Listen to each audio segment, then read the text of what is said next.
How can you develop a relationship with God? Well, Neil Thompson, scientists have discovered something about our brains. What is it? Yeah, well, look, there's a fascinating connection between the frontal lobe and our spirituality. Now, when they look at depression, what they notice doing brain scans or CAT scans of the brain, that there's a decreased activity in your frontal lobe. What they're not sure is, does depression cause the decreased activity of the frontal lobe, or is it because you've violated your conscience in the spiritual core of who you are?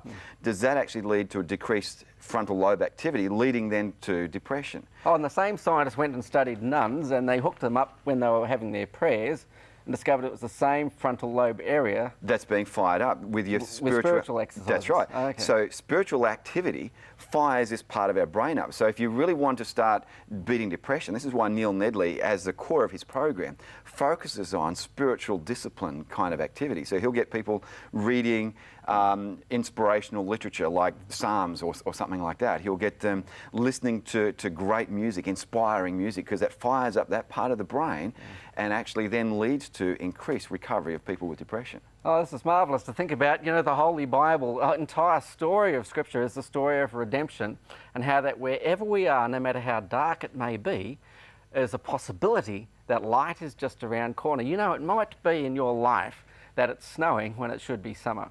Perhaps the sun in your life feels like it's just gone behind the moon, and it just feels so dark. Her name was Vanessa Williams. She became the Miss Universe winner in America, the first black American to do so. She lost the title because, well, she did a Playboy photograph opportunity. What would she do with her life now? When it seems that all hope is lost and all was so dark, she commenced her singing career, and it took off. And she wrote this she sang this most wonderful song